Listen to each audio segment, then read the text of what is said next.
a lot of times what happens is the guy sees the fish flare, because how a bass eats is they open their mouth, suck water in, and then clamp on the fly. And not until, if we're not visually watching the event, not until that fish clamps on the fly do we feel the fish. So if you see that fish open its mouth, that's when guys go, oh, they try to set the hook, and all you do is you see that fly just come straight out of the fish's mouth as it clamps down. That was Hogan Brown reminding us that all we need is a little patience.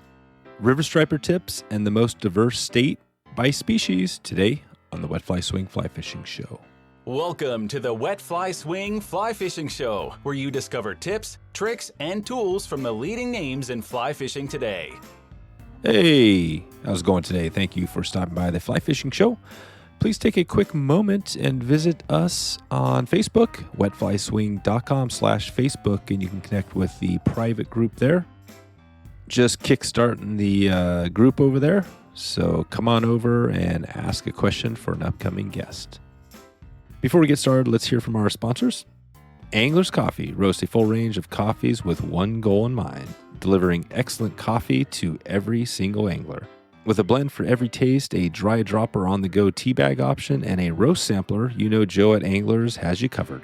Head over to wetflyswing.com/anglers to support a sustainable company with unsurpassed taste right now. That's wetflyswing.com/anglers, ANGLERS, to get going right now. Trxstle designs, engineers, and manufactures industry-leading outdoor products and premium apparel. From their patented, game-changing telescopic fly rod carrier and their specialized waterproof cases and fly boxes to their magnetic nipper system that are revolutionizing how people snip their line. Please head over to wetflyswing.com/Trxstle to get started today. That's wetflyswing.com/Trxstle, TRXSTLE, to support this podcast and an amazing product and brand today. Hogan Brown, the host of the Barbless Podcast, is here to break down some tips on river stripers. We also get into a little bit of his background on how he first got started guiding and some of the species he's still focused on today. We will discover some great tips, some step-by-step, and we're going to be taken back a little bit back in time to find out who were some of his biggest mentors. So, without further ado, here is Hogan Brown. How's it going, Hogan? Good, man. How are you? Good. Thanks for taking a little time to dig into it today. We're gonna probably talk a lot about California with a focus on California, but probably some of the stuff will hopefully apply broadly to some other areas. But you got a lot going. Obviously it's a diversity of species down there. So I think today we might dig into stripers a little bit. But you've also got a podcast going, and that's another big interest for me. I've been slowly trying to connect with people, and I know Chad and Nick had them on in the past. Yeah. But before we get into the Barbless Podcast and your guiding and everything, take us all the way back real quick to the start of how you got into fly fishing, and then we'll take it back to where you are now. Oh, man. Okay. So I grew up in a little, I don't know if you call it a town. I call it more of like a burg. I think it's got a zip code and a post office. So I grew up in Penn Valley, California, which, usually you have to stretch it out about 2 or 3 towns for people to really get a visual idea of where it is. But it's kind of close to Grass Valley, Nevada City. And then Grass Valley, Nevada City is about an hour and a half up in the foothills from Sacramento, and then another hour to the top of the mountain to Truckee. So kind of right at the base of the Sierra Nevada foothills and such. And I'm an only child, and I grew up on about a 20-acre kind of cattle property ranch in the foothills that was kind of backed up to a creek called Deer Creek, which is a tributary to the Lower Yuba River. And both my parents worked a lot. My dad was a college counselor and professor, and my mom was a 4th grade teacher. And I was home alone a lot. And most of my friends lived in more residential communities, and I didn't have, you couldn't ride your bike anywhere or anything like that. So I kind of, was, I guess, drawn to things I could do on my own. And I always liked fishing, but very early on, the Lower Yuba, which Deer Creek dumps into, is a heavily restricted wild trout tailwater, which we really only have the option to fly fish it. So it was like, that's what everybody did out there. And that's kind of what I had to learn how to do if I wanted to fish it. So I was probably about 10, 11 years old when I really started like, okay, I'm going to figure this out, and my dad was an outdoors guy. Like we camped and did stuff like that. My mom was super supportive. And so, they kind of threw gasoline on the fire and took me out and stuff. But they definitely didn't jump into it as heavy as I did. Cool. So yeah, you got started from an early age and the Yuba, and we've talked a little bit about the Yuba. We've had at least one episode, and we just did one where we talked about the Sierra Nevada. Now, tell me this on the Sierra Nevadas. I always get this screwed up. Sometimes you hear people say Sierra Nevada, right? Is it always the Sierra Nevadas with an S?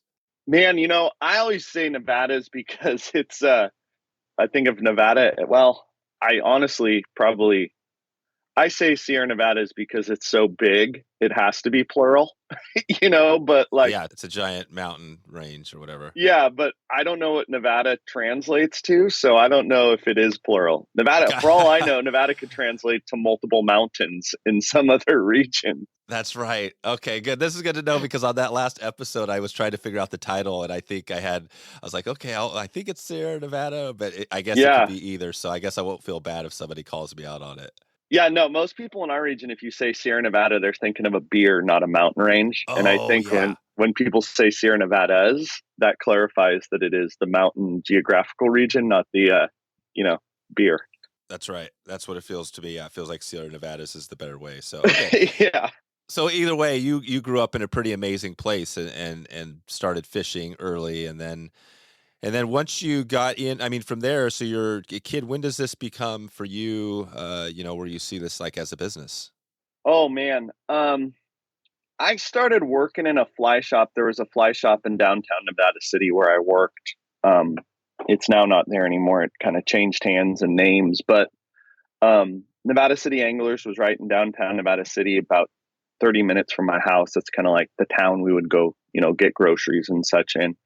And I was going in there all the time ever since I was young. And then I want to say about 16, 17 years old, a gentleman bought it by the name of Jeremy Gray. And he bought it from the original owner who realistically needed to make money at the fly shop to pay his bills. And Jeremy bought it. And his wife was an exec at Intel, I think, at the time in Granite Bay. And he had just left a really high stress job at the Federal Reserve in San Francisco. So the fly shop, I think, was kind of his dream. And basically he needed someone to like answer the phone and pretend that he was working while he went fishing. And so, I started working there on Sundays and a couple days after school during the week and such. And, that was kind of the beginning of, I guess, my first job in the fly fishing industry. And Jeremy and a gentleman by the name of Ralph Wood there really kind of helped me along in seeing it is not necessarily a hobby, but a way to make money when Jeremy thought I should get a guide license. And that was a big, like, I guess the first thing that I was like, wow, maybe I'm like, I don't want to say better at this than other people, but good enough to make a living at this or like make more money than, what he's paying me to vacuum the place and, take care of the cat when he's not there. Mm-hmm.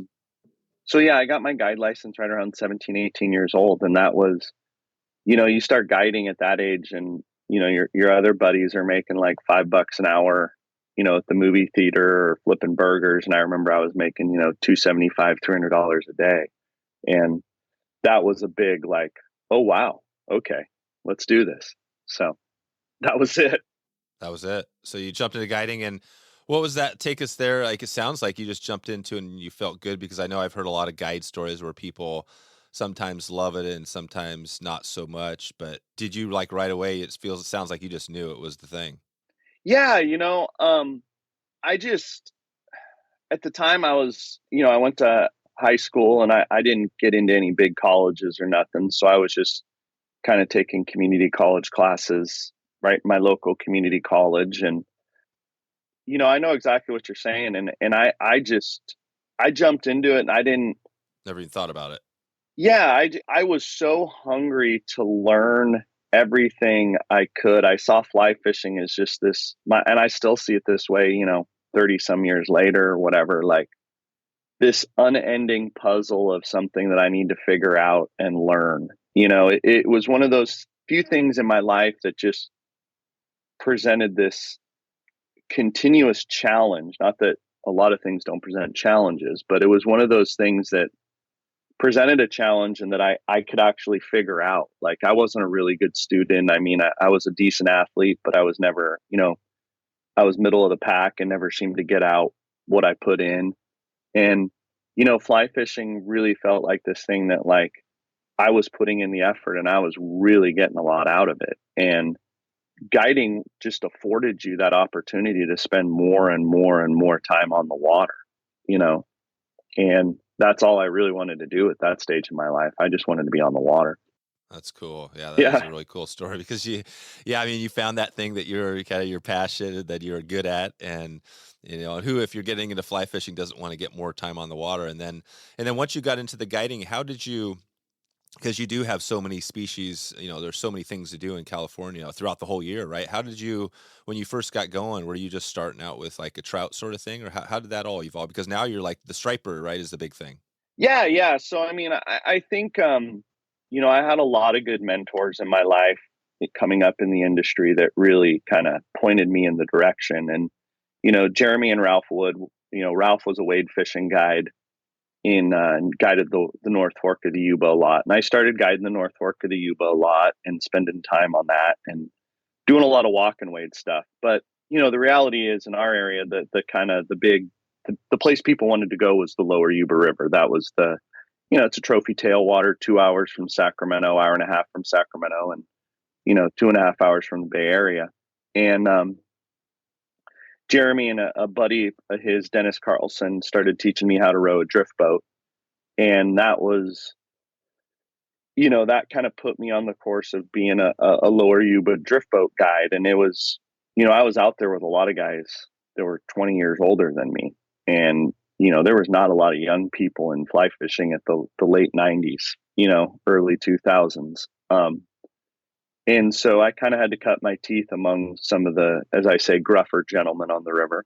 And when I moved to Chico, California in 2001, I finally got enough credits to leave the junior college realm and went to Chico State. Probably the biggest trout fishery in the state is the Lower Sacramento River in Redding. And so I started working at a fly shop in Chico and met a man by the name of Will Turek and then another gentleman, Jason Lozano. And these two guys really kind of took me under the wing and kind of gave me that graduate course in guiding. And I kind of went to trout fishing because that's where the trips were, right? Yeah. Yeah. That's what people wanted to do, trout and steelhead. As much as I do other things, trout and steelhead will always be king in the fly fishing industry. So that's just where the money was. And, as the years went on, I started to realize that, driving 200 miles a day round trip and rowing a boat for 8 or 9 hours is probably not the most sustainable way to make a living, be a good husband, be a good father. And I realized as I watched some of the older gentlemen that I had guided with, your body starts to break down, divorces happen if you're living away from home for months at a time. And I started to realize that like there's got to be a different way to do this. And at the time, probably another one of my really, I guess, dear friends and close mentors, a man by the name of Mike Costello, who I was guiding with at the time, started to really transition his business to striper fishing in the Delta because that's where he worked, that's where he lived. And, he wanted to be home for baseball practice, home for dinner, and realized, I don't know if he ever verbalized it, but the idea of running a trolling motor in the Delta is a whole lot easier than, back rowing a drift boat up and down the lower Sac. And I kind of watched how he was starting to shape his life with a young child and, a guy whose family was important to him. And I was on one side, you're watching guys get divorces and lose their families, and you're watching Mike make these moves to solidify his families. And I thought, I got to figure out how to guide minutes from my house and in a boat that doesn't beat my body up every day, and, try to figure out how to be a good husband and a family man and still spend all that time on the water that I wanted. So that's led me to striper and bass and a lot of stuff that are really close. There you go. Sounds like a smart move. Smart move for your body and for your family. It sounds smart now, but I mean, it was a gamble at the time, right? Like, the fisheries that I guide, no one guided them. No one even really thought they were viable fisheries. So, Oh, wow. Are there people guiding it now? Is it pretty popular? there's a couple of us that, do it. They're all kind of guys. We all work together for guys that I've kind of brought under and shown the fisheries, and, it's a high learning curve and it's a high cost of entry. A big boat. You have to have a boat. You got to have a boat. You got to have a captain's license. You got to, Oh, right. there's some hoops, that you got to jump through, and that, it's a big jump. A lot of fly fishermen, oh yeah, they if you ask them, oh yeah, I fish for bass, but most fly fishermen go bass fishing when the fishing's good. you know, to really say I'm going to be a bass guide and guide 5 to 7 days a week and put people on fish every single day. That's a big mental jump from being a trout guide. Oh, right. That's a whole different skill set. Is it, when you compare it to a trout guide, I mean, the level of difficulty, is it just much, much higher for being a guide for stripers? I think so, but part of it is because, I would say if you were, it's kind of like if you're a sprinter and then all of a sudden somebody says you need to be a shot put thrower, like you just don't have the skill set going in, most of us that grew up trout fishing, or our whole fishing reference is trout with a fly rod. It's a big shift to bass species guiding. I always kind of tell people, like bass species, there's times when they just won't eat. Like you could put a bleeding dead crayfish minnow in front of them and they won't eat it, Yep. Yep. And with trout, I've always figured like we're going to find a few fish that are going to jump on a fly. Like we can find the pattern, find the fish, we'll find them. There's going to be some really tough days, as we all have, but like on most of our fisheries, we can find a fish or two on a given day. There's days where the bass just don't eat. You can find them, they're there, you see, Yeah. So it's not going to take. Yeah, I don't want to upset trout fishermen, but I mean, it was hard for me. It was a lot harder for me to figure out bass fishing than it was trout fishing. Gotcha. And when they don't eat, are you knowing that kind of a little ahead? Are you out there on a trip and all of a sudden you realize, oh man, they're not eating today? Is that something that, how do you deal with that if that happens? Yeah, I mean, big things with bass species that we deal a lot with barometric pressure, light conditions.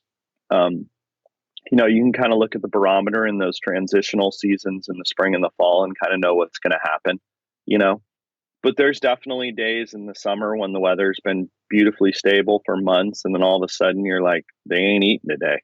And the more time, I think, with any fishing, the thing that the good guides, the new guides, there's young guides that just have great instincts, and then there's guys that have been on the water that have massive amounts of encyclopedic reference of what to do and what to try, and when the fishing gets tough, we just start trying some of that stuff. There's ways to find them and find fish that are going to eat, but there's definitely days, where we don't get them to eat. Yeah, you don't get them to eat. So if somebody is listening now and they're, there's probably some people listening that are interested in getting a trip, getting a guide. If they weren't, is there another way to do it? Like, could somebody actually, it sounds like you need a boat. Are there other boats you could use? Describe that. If somebody likes the DIY style, is that doable? Oh yeah, sure. Like if you like to get out and do it on your own, it's definitely not a wade fishery. It's a really big river, though there are some spots that you could get out and wade. And if the fish have moved into that kind of feeding zone, you could have a hell of an afternoon or an evening or whatever. But as to like using your own boat, I mean, if you're a competent jet boat driver, you could probably figure it out. But again, I would not, don't put my recommendation on that just based on the safety requirements Yeah, because you got tides and all sorts of stuff going on. Well, we don't have tides in the river. It's just, I mean, it's we're well up from any tidal. And Oh, yeah. So you're up that. So you're basically dealing with, this is just normal. Yeah. Big river, big water. yeah, big river, like the biggest thing that, even if you're a competent jet boat pilot in our river, where a lot of people is, dragging a trolling motor down the river's kind of a dangerous thing with all the snags and rocks and, you know what I mean? So, what a lot of people do that are, maybe don't have a jet boat or not, or I guess I would say I'm nervous running a jet boat on any river that I haven't been on, just because, yeah. I got a good amount of, I guess, logical fear to it. But, there's floats you can do, if you have a drift boat or a kayak. A lot of guys kayak fish the river. There's plenty of little boat ramps and car top boat ramps that you can put your watercraft into. And that's a very safe way to get down the river. Gotcha. That said, there's definitely dead water, and having a kicker. Yeah. A kayak's a little easier to row than a drift boat, but yeah. Let's take a quick break for a word from our sponsors. The Fly Fishing Film Tour is back. Don't miss this year's 2022 F3T as it returns to theaters near you for another big season. For me, I remember that first time I went to an F3T event early on as we were getting the podcast started and rolling. It was such a cool event. I met Elliot from the Drake podcast, was at that event, talked to him backstage, and the bonus was hanging out with the friends with a beer and watching some great anglers, filmmakers, and storytellers on the big screen. I'm really excited to get back on these local events and proud to have F3T as a sponsor this year. Please head over to wetflyswing.com/F3T to find a show near you and get a super dose of inspiration as you plan for your next big fishing trip. That's wetflyswing.com/F3T or head over to flyfilmtour.com. Boom. Now back to the show. The kayak is, I've seen some of these kayaks, right? They got all sorts of bling they throw on them, motors and everything else. Gosh. Yeah, for sure. You totally could. Yeah. I could see somebody out there with the badass kayak that's just doing whatever. He's got everything and he's going for stripers. Do you ever see that? Do you see somebody with a kayak out there like hooking a striper? Oh yeah. There's some, and by no means do the dudes on the river have the really blinged out fishing kayaks. They're usually, kind of the young cagey kids that are going to the Chico State in town, or they got some beater kayak that they bought off Craigslist, and sure, you kind of look at them and you're like, all right, yeah, that they're gonna make it. Yeah, that kid's definitely ditched class a few times to do this. He knows what's up, Yeah. We see a lot of the tricked out kayaks on some of the lakes we guide. So, was that you back in the day on the ditching class to go fishing? Oh yeah, no, I mean, I ended up getting a college degree, but it was in history. So, I mean, you basically just had to read and kind of remember stuff. But yeah, I spent a lot of time on the water. I guided a ton, I mean, I get to fish. I guess I got to fish a lot, and I fished a lot, but I was going to class 2 days a week and guiding, 4 to 5 days a week. There was not, I was kind of paying my own way, doing my own thing. And, I had taken so long to get through school that, the idea of having parents, you were in it. Yeah. The idea of having my parents pay for it was not really, I didn't feel good about that since I wasted a whole lot of their money early on. So, gotcha. Yeah, no, I mean, if I ditched class, I was going to do it to guide. So, yeah, you were doing it. You were guiding it. And this is, like you said, at 17, you were full on guiding at 17.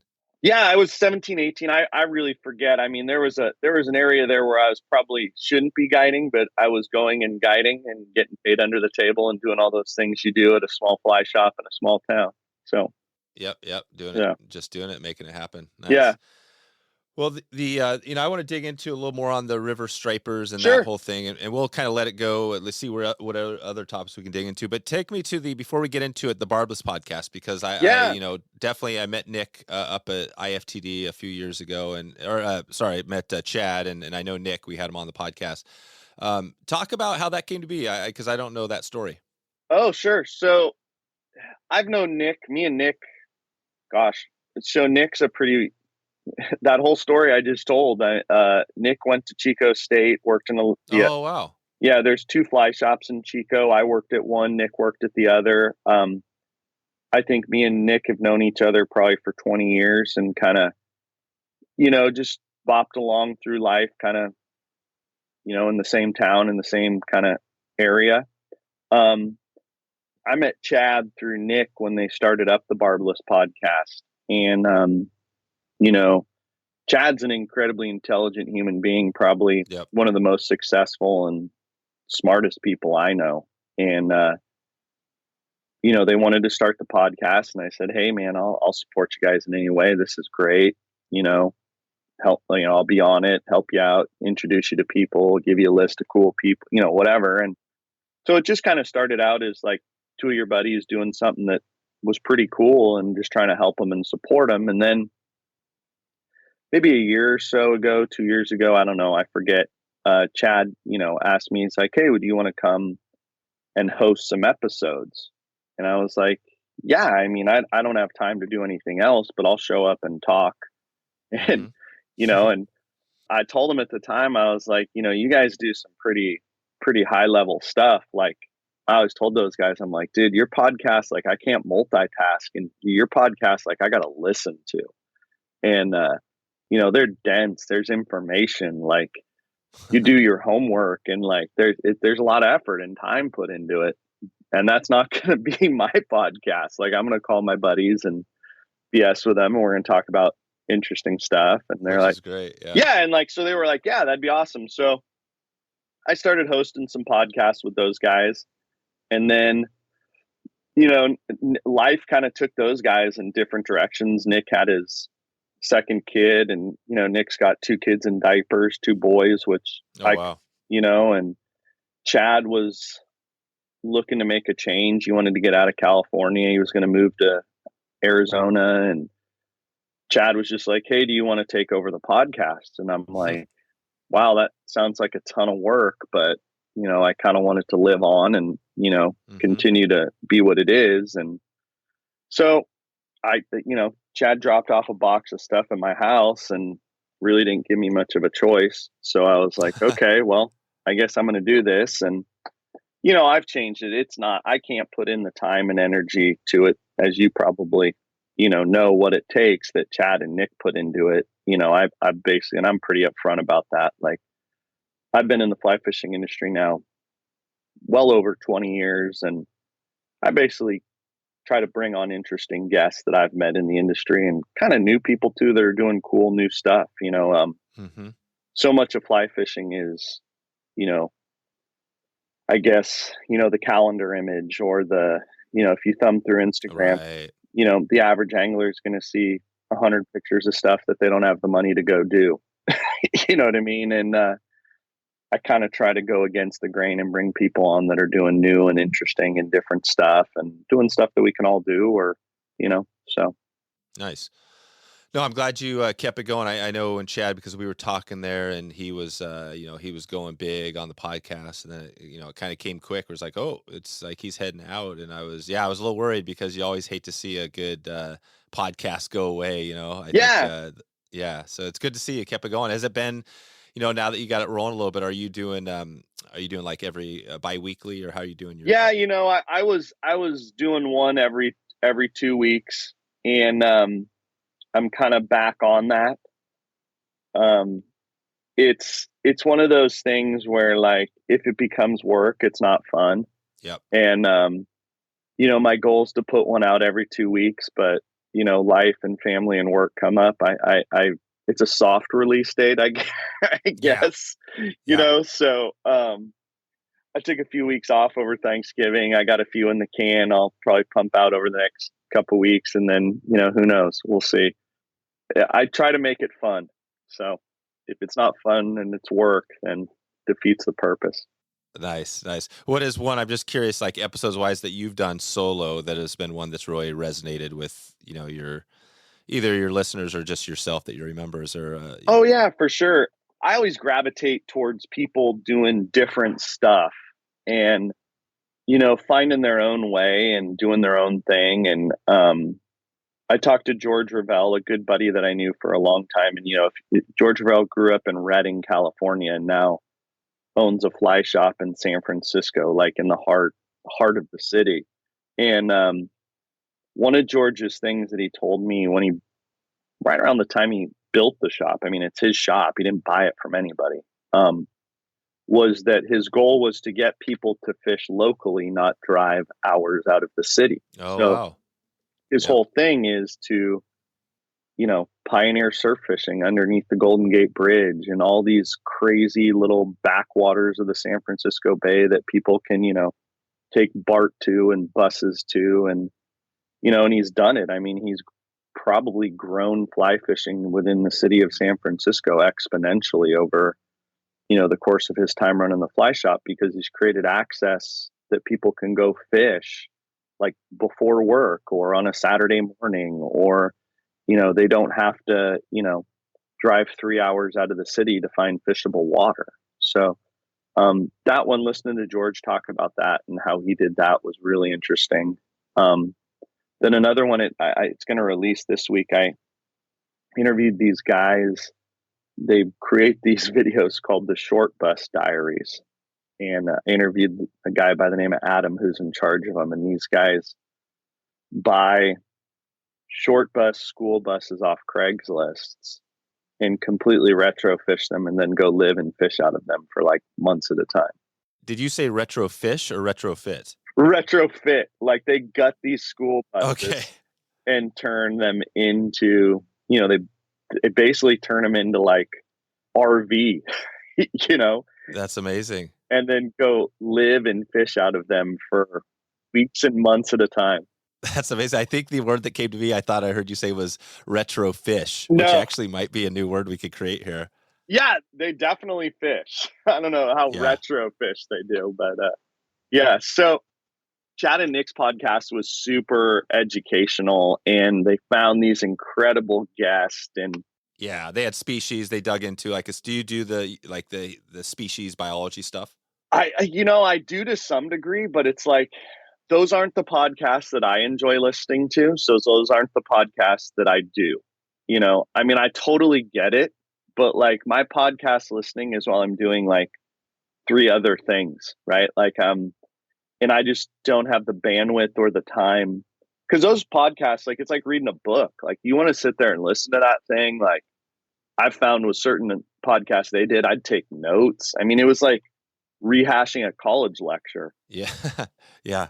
And that's great and hugely informational, but it takes disgusting amounts of work, and it's not the type of podcast that like I listen to on an average basis. So it's just not the type that I've made.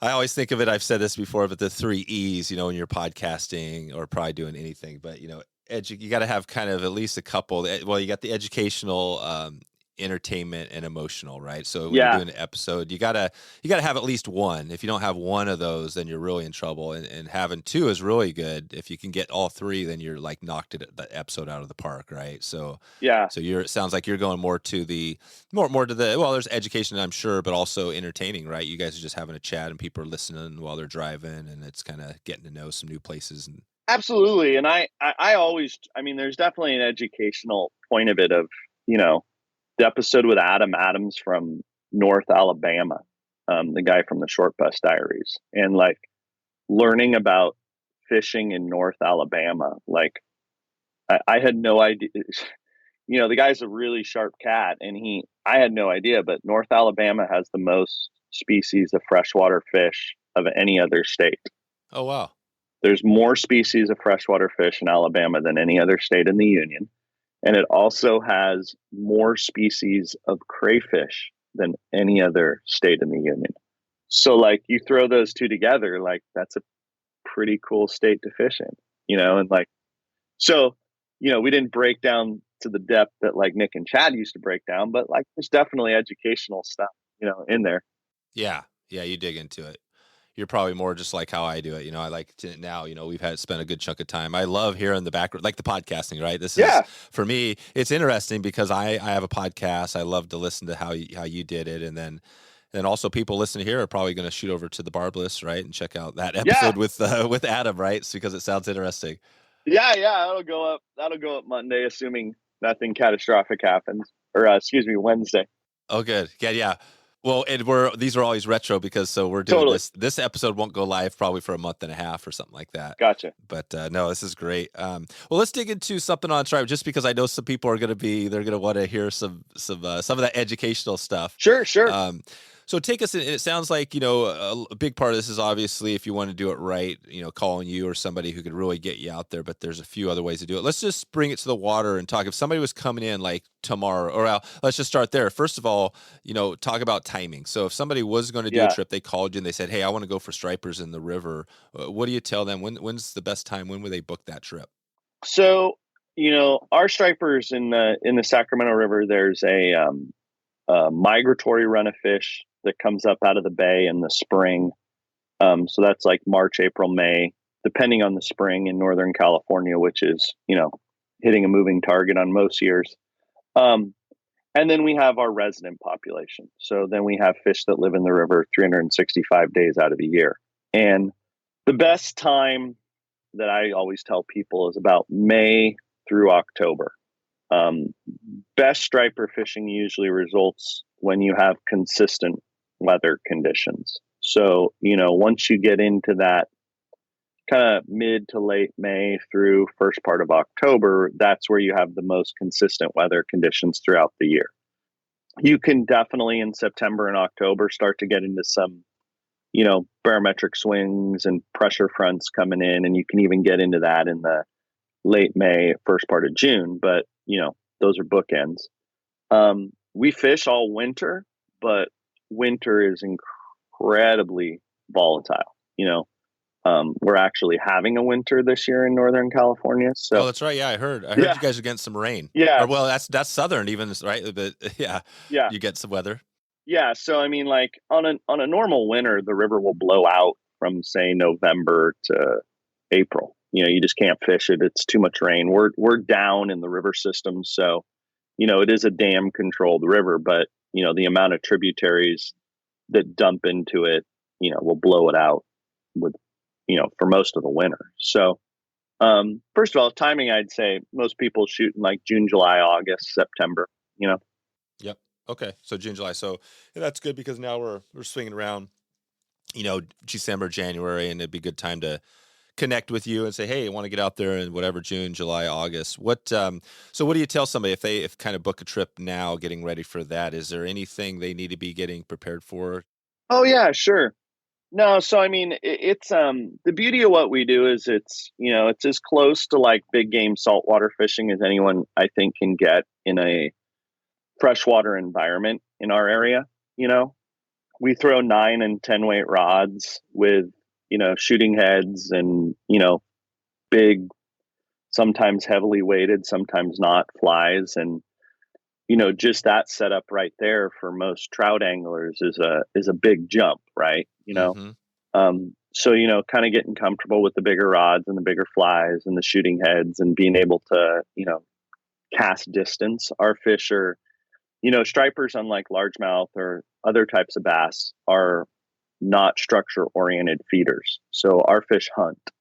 So, covering water for a hunting fish is huge. It's not bass fishing where you got to put it right on that lily pad and that fish is right under that lily pad. It's, right. You have to cast it out to this flat and there's a school of 5 fish cruising somewhere in here. And the longer that fly moves through the water, the longer those fish have to find it. So, distance is important, but, there's a lot of types of fishing in the summer that we do that doesn't require the long distance casting. So that's not like a hindrance for people.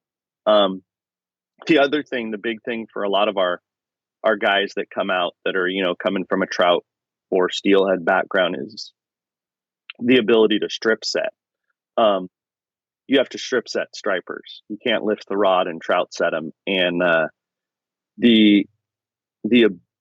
I guess the tenacity with which you fight and strip set and drive the hook into a striper is usually not something that your average trout angler is comfortable with. I mean, we fish, 2/0 to 4/0 hooks with, anywhere from 20-pound to 30-pound test. And, you got to strip set a fish and, you're not going to break them off. If you break them off, then, you tip your cap. So it's a little different game. It's big game saltwater fishing in a freshwater environment is what we tell people, so there's sight fishing opportunities, you got to lead fish and, Gotcha. Yeah. So, I think just So you're getting down. Yeah, you're just polishing up kind of some of those more niche techniques that people honestly in a lot of areas in Northern California or Oregon and Washington, got to get on a plane to go do. Yeah, that's the cool thing is they could literally head down there and get a little bit of that experience. And just so, if somebody listening and they're thinking about maybe putting this together. So line wise, so 9, 10, and then what line? Yeah. You mentioned the shooting heads. Like if somebody's going to go grab a line, what would that look like? So we run, if you're really going to do it, one of the beauties of being in a boat, I guess good or bad, you can bring a lot of gear in a boat, so we usually have 3 rods a client. We have an intermediate shooting head, type 3 shooting head, and then a type 7 shooting head. One of the big things when you're looking at, obviously we have our favorite brands and lines and all that stuff, but one really important thing, and I bet steelhead fishermen will understand this too, is having a line with a braided core, not a mono core. Because with a strip set, you don't want any flex in that line. If you have monocord fly lines, then there's a huge flex. You'll actually watch the guy as he sets up on the fish, the line will flex. Right. And right. I think I'm not a steelhead guy, but I think that's a thing in steelhead fishing as well on that swing. But yeah. Yeah. Yeah. No, I hear you. I think that's cool. And as far as the companies, obviously we can name, half a dozen great companies. Yeah. But I'm just curious, just so if somebody wanted to grab, what are you guys, if they picked up your rod, what would they have on there? Yeah. So a lot of guys, the Airflow sniper lines were designed by a couple of us here in Northern California, Delta and River striper guides. So those are kind of, if you pick up any of our rods, they're going to have the Airflow sniper lines on them just because. That's great. I love that name. Yeah. That's a great name too. The sniper, right? Yep, That's perfect. The Airflow sniper. Okay, so they got the sniper, they get the rod, and then and all the leader stuff. That's pretty straightforward. It sounds like. And leader, I guess leader wide. What length? Like, say you're fishing that sinking, you're just going kind of a short leader. Yeah. So we run. It all depends on kind of the water conditions. Usually, the lighter the head, the longer the leader. So. One thing that we do that's kind of, I guess, different is, we'll run like 30-pound fluoro off the fly line to a 80 to 115-pound swivel. We run a swivel, and then we go from the swivel off to usually anywhere from 15 to 25-pound fluoro. And the swivel it does a couple different things. One, it's a break point. For the line if you get snagged on something. But the more important thing is stripers are big head shakers and rollers, and it allows, this is my theory and a couple of our theories, it allows a kind of flex point or a spin point and doesn't allow them to load up on the fly and throw it. So it's harder for them, I think, to throw the fly at the boat usually. Gotcha. So the swivel is kind of an important thing. Let's take a quick break for a word from our sponsor. Togens Fly Shop, providing superior quality products at an affordable price, an amazing resource for fly tying materials, tools, and fly fishing accessories. Togens has you covered when looking for unique in-house products, but also supports and supplies materials and tools from other leading fly brands you know and trust. Togens is now offering their mystery fly tying box, where they simplify the process for you in choosing materials. You're only one click away from these hand-picked subscription tying boxes that are packed with value at almost half the cost. And I recently made a order through Togens, and the experience was perfect. After a recent trip nymphing for trout, I had to replace my tungsten beads and some jig hooks and a few other items. The products arrived in a couple of days from Togens with a nice little card, a bonus value, and a welcome note from the Togens family. Since 2005, Togens has been over-delivering on price and customer service, so it's time to discover for yourself what the buzz is all about. Head over to wetflyswing.com/Togens and take a look at their diverse selection of products today. That's wetflyswing.com/TOGENS. Togens. Okay, now back to the show. Okay, and just give us a couple of flies just so we can round this off. Oh yeah, sure. So if you look at any of the fly shops in northern, really, or central California, anywhere around the Delta, they'll have a fair selection of what we call Delta Clousers. Okay. It's basically kind of a bigger, flashier, Bob Clouser style Clouser minnow tied usually with synthetics, maybe some bucktail in there if you're really going to bulk it up. But, a lot of the Puglisi style flies we fish. And to be honest, there's a lot of the flies we fish are tied locally or, patterns that we've swapped with each other. It's such a niche market within the world of fly fishing to, walk into a fly shop and have a Umpqua this or a, Rio flies tie one. It's, there's just not enough people doing it. But you go in, George in the San Francisco has probably one of the best, most innovative guys is a guy by the name of Steve Adachi. He ties some flies for George. Dan Blanton was kind of the father of a lot of the flies for the Delta and stuff. So I mean the Blanton Whistler, any of that stuff works. Okay. All right. This is perfect. And we definitely lots of people we haven't had on the show, but we did have Enrico Puglisi on, I guess, episode 210. So we talked a little bit about his flies and how that came to be a pretty cool story there. Yeah, we fish a lot of his flies in the dead of summer. We sight fish a lot with Puglisi's flies. Oh, gotcha. Yeah. Okay. So, and then take us now on the water. So give us a little rundown. So we got the gear. How are you guys? Are you like just trolling slowly up, down? Like how are you finding the fish, all that stuff? Yeah. So, I mean, we run big, my boat, we have all of us that usually have a couple different boats, but there's really only two of us that do it. Me and my partner, Chuck Reagan, and we have, smaller skiffs, like 17-foot skiffs. And then we have our big boats, our 22 and 20-foot boats. And, you'll put in a boat ramp and blast up or down river and start fishing certain spots based on the time of day. But you're side drifting, so you're drifting down usually a bank at some distance away from the bank or a big flat that cuts into the bank. And you're, casting and stripping into stripping buckets, sometimes double hand salt strip style, sometimes, real ticketing, tease them in with a lighter fly and a lighter line. Sometimes you'll come in, behind a big root ball and have to throw it up behind the root ball, like streamer fishing for trout, Oh, wow.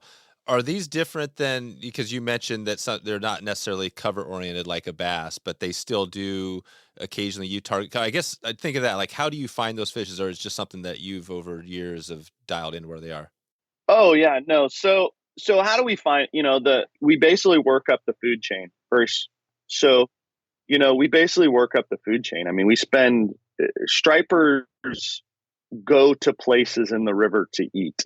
So we basically start at the bottom, which is weeds and, weeds and basically timber and such like that, house macroinvertebrates and microorganisms. And then we find the smaller fish, then we find the pike minnows and the bluegill, and we kind of work our way up. And, there's areas where it's like, we talk a lot about, bait, we talk a lot about hey, there's a big ball of pike minnow in, Nichols Slough. And it's not that there's a big ball of stripers in Nichols Slough. It's that there's bait there and stripers find bait, So, we're basically fishing areas that our fish are going to go to feed. So, getting a striper to hit a fly is not always the easiest thing. And so a lot of gear anglers will just, drop anchor in a deep hole and soak a sardine in the bottom of the hole and wait for a striper to run into it and eat it. But, a striper down in deep water is not an actively feeding striper. A big 30, 40 pound striper may only eat once a week or twice a week, so where we go is we try to target areas where these fish are going to go to eat, so that we are fishing up for actively feeding fish. Gotcha. So, you may hit a flat or a big bank with a bunch of snags on it and catch no fish. And then you roll into a weed flat where there's a big hard weed edge and just mollyhawk them. Oh, wow. It's a lot of Covering water. Yeah, it's a lot of covering water. There's definitely days where it's every spot we hit, we catch a couple fish. And then there's days where we fish 10 spots and then, we hook 3 20-pound fish in one spot. Oh, wow. And when you're going down, so describe the side drifting a little bit. Is this something where you're kind of idling in the river, or how are you doing that?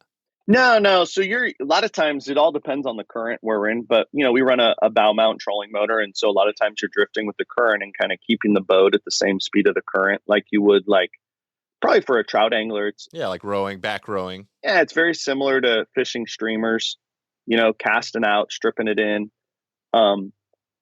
fishing a bank in a bass boat on a lake, cast strip. Gotcha. So it sounds like there's a lot of diversity in what you're doing out there. It's a little bit of everything as far as there's not one technique. Oh no, absolutely not. And it's a river. I mean, it's the largest river in the state and incredibly diverse. We'll fish it at, we're fishing 22-foot boats up and down it. I mean, it's a big, big waterway. Are you guys catching like other species other than stripers out there while you're doing this? Oh yeah, we catch all sorts of stuff. I mean, there's smallmouth bass, largemouth bass, spotted bass, carp, salmon. We catch salmon, steelhead. We catch all sorts of stuff. So that's amazing. So, yeah. So you're out there. I mean, is it more like most of them are stripers, or are you just kind of any cast is kind of, you never know? It kind of depends on the time of year and we spend so much time out there that we kind of know there's definitely big. Oh, right. There's big sloughs where it's okay, we're going to go in here and catch some largemouth, or there's creek mouths where you're okay, the smallmouth are in there. There's carp flats where it's oh, let's go carp fishing. There's definitely spots when the salmon are in there where the salmon will surprise you. Salmon will eat a Clouser minnow like a striper eats a Clouser minnow. So you'll set up on a fish and all of a sudden it's a 30-pound king salmon, and you got a king on your line where you thought you had a striper. That's crazy. There's a native species in there called pike minnows. We get some enormous pike minnows. You catch 15-pound pike minnows that wow. just are voracious fish. So jeez. That's crazy. Yeah, you never know, man. I mean, you never know. Which I've caught catfish. I mean, you catch all sorts of stuff. So it's cool that way. It's an incredibly diverse, healthy fishery that you never know what you're going to get. That's cool. And it's a good, like you said, if you go out the June, July, August, you're getting some pretty good weather. Oh yeah, it's hot in the summer. I mean, I wouldn't kid anybody. I mean, it's hot in Northern California in the summer, but the beauty of striper fishing is the hotter it is, usually the better the fishing is. So the better the convicts. Yeah, I mean, we fish 7 to 3 usually in the summer. 7 a.m. to 3 p.m. So we get off before the the scorching part of the day. But most of your big fish come 11 a.m. to 2 p.m. Gotcha. And and I'm just curious, boat wise, we did a whole series on drift boats, but yeah. I'm curious, what's your boat? What's a name? Give me, I'm just curious so we can get a picture of it. Oh yeah, sure. So, a lot of us most people on the river are going to run, lows or G3s, bigger center console style, gotcha. Flat bottom. Like a boat you could take, flat bottom, but so you wouldn't really be taking this out in the ocean. No. As you get into it, I had a boat built by a builder in Southern Oregon, Rogue Jet Boat Works. Yeah. So I have I think I'm actually, if I'm not the first, I'm the second, guy that they built, or a fly fishing guide that they built a center console style boat for. So flat, almost flat. No. I mean, mine's 22 foot with a 225 on it. And, it's a big. Yeah, it's a 10-degree boat, 8-degree, 10-degree, I forget. But I mean, I could take my boat out in the bay or something like that, but you don't want to take a jet out anywhere where there's weeds or anything, but. Oh, gotcha. Yeah, so you're running a jet. Yeah, you have to on the river. Yeah, so center console, looks like a bay boat. We basically outfit them like if your listeners are familiar with what a bay boat is, it's a deck in the back, deck in the front. Two guys standing, casting, stripping into stripping buckets. So that's cool. So I think we painted the picture a little bit here. Yeah. I mean, basically, if they wanted to get out with you, they could just basically bring their own gear, or it sounds like you have gear for them. Oh yeah, we have everything. Yeah. Most of our guys, the uses for 9 and 10 weights for most of our clients is pretty not very useful. So yeah, we have all the gear people need. Yeah. The 9 and 10 weight definitely are the specialty rod. I mean, the 8 weight, that would be you could use that for steelhead or whatever, right? But it's yeah, we get you can get away with an 8 weight, but a lot of people's 8 weights they're usually, at least in our neck of the woods, they're like the 9.5 foot 8 weights, and that 9.5 foot rod is just 9 times out of 10 somebody's going to break a tip or do something like that. Like the shorter rods with the shooting heads are a lot nicer. A lot nicer. And what about the time? So if you are coming out in the summer fishing, like you mentioned the pressure, the lighting, stuff like that. When is the best? When do you guys get going? Are you leaving early, later? How are you doing that? No. So the beauty of the summer is around here, the weather's usually very consistent, right? It's just a degree of hot, so it's either 90 or 105, or maybe 80 or, it's very consistent pressure. The barometer is usually very consistent. Most days we meet at 7 a.m. At a boat ramp, usually anywhere from 5 to 30 minutes out of the town of Chico, California. And then, we usually get off the water about 3 to 4 sometime in there. Here, the hottest part of the day is usually like 4 to 6 p.m. So okay. I kind of get off the water before then, just because there is a little bit of a lull at that hottest part of the day in the bite. And then, you can stay out till dark. A lot of local guys will come out after work and fish till dark, and I try to get off the water before those guys get out there. Yeah, that's cool, and that gives you kind of a normal, like a 9 to 5 day, right? If you're kind of man. I mean, I can make soccer practice and have dinner with the kids and hang out, be a dad. There you go. Yeah, you found that. Do you find that people are more? I think of the bass thing. We've talked about this with a few smallmouth bass episodes where that's started out as nobody was doing it, and now it's really popular, especially in the Midwest and other areas. Do you think stripers is going to keep on that, where it just kind of, and I'm not sure other areas where people are fishing for them around the country, is this a really, I guess there's two questions there. Is this a really unique fishery? And then also, do you see this growing? Well, Northern California has had a strong history of striper fishing, in the Delta and the San Francisco Bay, and even in the rivers during the migratory runs. I mean, striper fishing in Northern California is right up there with trout and steelhead. Mm-hmm. It's just, it's not easily accessible to a lot of people. And the river, when I started doing it 15 some years ago, like nobody had, I'd pull into the boat ramp and pull fly rods out, and people looked at me like I just landed on Mars and I was, an alien or something, so the river fishing has definitely grown. It's grown a lot in the conventional world. A lot of guys conventionally fish the river for stripers, but they kind of fish different seasons than we do. They're big. They fish a lot in the fall and the winter because they're bass guys, right? And then spring, summer, fall, they're bass fishing. So, I see. Yep. Yeah, I mean, I think it's grown. Absolutely. I don't know if the river is going to get any bigger than it has gotten based on the cost of entry, right? Gotcha. A boat's not cheap. No, yeah, you're talking, probably whatever those boats are, 50K or even more, right? I mean, some of these boats are out of control. Yeah. It's a lot of money. I definitely think the lake bass fishing and the bass fishing on lakes and stuff is definitely growing in our state. And, I mean, California is, in the gear fishing or the bass fishing world, I mean, it's like Alaska is to trout fishing for fly fishermen. You know what I mean? This is where guys want to come to bass fish. So if fly fishermen can kind of convert or at least get some of the fly anglers to kind of pick up and try different things, I think it's better for everyone. Yeah, and by bass, you're not just talking stripers; you're talking all the different bass species. Oh, I'm talking largemouth, smallmouth, spotted bass. I mean, we have world records. You could throw a dart and find a spot of guys caught a world record bass in California. Yeah, it's cool. It's cool. I definitely, we dug into it. I'm just curious the rest of your year as you go out there. So you've got this going. I mean, how much of this is stripers, and how much are you still doing some other guiding, or is this like most of what you do now? I do a little bit of marketing for various companies and, try to, Oh, gotcha. Yeah. yeah, so I run a little small marketing operation and such, and then I'll do that. And then I guide we spend a lot of our winter months guiding for spotted bass, in some of our reservoirs like Lake Oroville, Lake Shasta.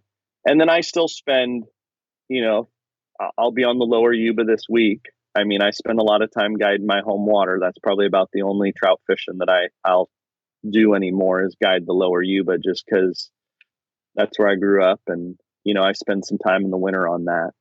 Gotcha. Well, maybe we'll leave that one for the next one. Yeah, If we get for another sure. Yuba For sure. episode in. Maybe you could take us out of here. We have a little segment we do sometimes, the 222 top tips, flies, and Sure. resources. Let's keep it on the stripers, and we already talked about some flies. So again, somebody's out there fishing with you or getting ready to do it. Mhm. What are a couple of tips you would tell somebody if they're kind of trying to get into that first fish? So if you're fishing, keep your rod tip down and strip through the fish. That's going to help you on the hook set. Fish grabs, keep stripping hard, and strip your fly all the way to the boat. They will eat it raw, leader in the rod tip. Oh, wow. So those are the two things is I give the crash course every morning. That's it. That I'm like, strip through the fish. That keeps you from lifting your rod, and strip it all the way into the boat so you can see the fly. What is that like when you strip it all the way into the boat, and then a big, like you said, 30-pound whatever fish eats it? Take us there. What's that look like? Oh, it's just utter chaos. I mean, a lot of times it's the client pulling the fly out of the fish's mouth versus the fish. Oh, right. So you have to be careful still. Yeah. So, basically what happens when you do that is you're going to see this. I mean, you may see a school of 25 to 10 pounders just pop out of the depths, and you're pulling your fly up to cast. Or a lot of times what happens is the guy sees the fish flare, because how a bass eats is they open their mouth, suck water in, and then clamp on the fly. Oh, and wow. not until, if we're not visually watching the event, not until that fish clamps on the fly do we feel the fish. Okay. So if you see that fish open its mouth, that's when guys go, oh, they try to set the hook, and all you do is you see that fly just come straight out of the fish's mouth as it clamps down.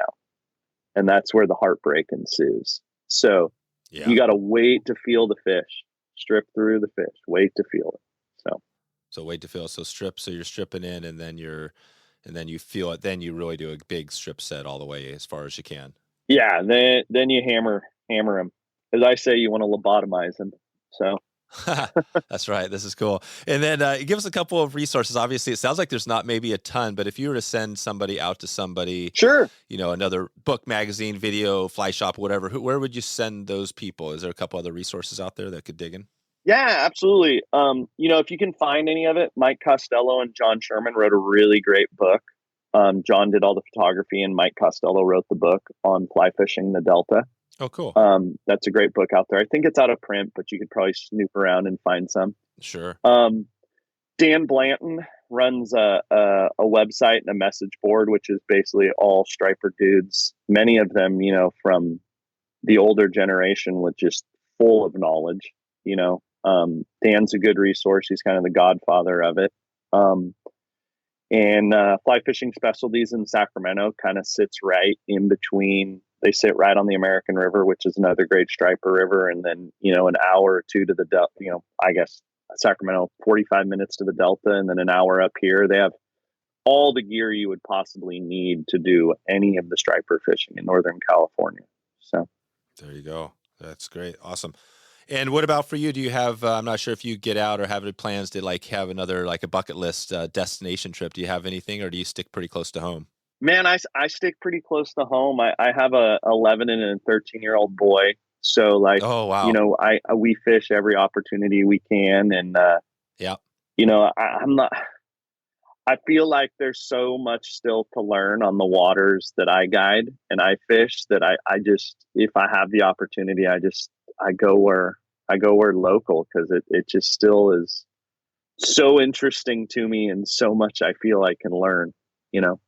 Yeah, it's diverse. Yeah. You guys are in a cool spot. So Yeah. So nice. Well, yeah. And anything else before we get out here? You want to, if we're thinking about stripers, you want to give a shout out to, or maybe even what you have coming in the next year or whatever? No, man. I mean, I'll just be out. We're gonna go chase some spotted bass today, and then see what the winter holds for California. That's the big, see how much water we get and see what happens to our lakes and our reservoirs. And yeah. The one thing that's always nice about being a bass guide or a striper guide is, those fish species are not as pressured or harmed. They're a little more drought tolerant and resilient than your, wild steelhead or wild trout. So I know. Yeah, that is one of those. It's it's kind of one of those catch whatever you want to call it crazy things, because as you guys see more wildfires out there, and maybe more flooding or whatever it is, it's like the invasive. I mentioned this to in episode 219 we talked about striped bass with Al, and he mentioned we were just talking about that, how it's not a native species, but he feels like it kind of almost is now, right? It's here. It's you might as well take advantage of it. Oh, yeah. I mean, it's been here they've been here 150 some years. And, the thing about California is, even where our native species live now, whether you want steelhead, trout, salmon, it's not their native waterway. There should not be rainbow trout in king salmon in Redding, California when it's 110 degrees, Yeah, there you go. So, gotcha. Yeah, so it's not just we've changed, the humans, right? Have changed things so much that there's really not even our quote native species don't live where their native range. So, I mean, that's it. Yeah, that's totally it. No, it's good. No, I love that you got this going up here, and we'll send people out to, let's see, hgbflyfishing.com, right? Yep. That's it. And you can get on all the socials and all that type of stuff from there, or message me, email me, whatever you want to do. Perfect. All right, Hogan, thanks for your time today. This has been a lot of fun, and definitely love that you got the podcast still going, and I'll keep up with that and put links to everything we talked about in the show notes and send people your way. So yeah, thanks for taking all the time today. Oh yeah. Thanks, Dave. Bye-bye. There you go. Hogan Brown. You can find all the show notes today, wetflyswing.com/284. Found this podcast helpful, please share it on Facebook. It'd be great if you could do that. Also, you can leave a review for this podcast. Head over to wetflyswing.com/love. Love will get you there. Easy way to leave a review. I want to thank you today for stopping by and checking out the show. Appreciate your support. Appreciate everything you do for the podcast, and hope I can serve you on a new upcoming episode. See you soon. See you on the river, or see you online. Thanks for listening to the Wet Fly Swing Fly Fishing Show. For notes and links from this episode, visit wetflyswing.com.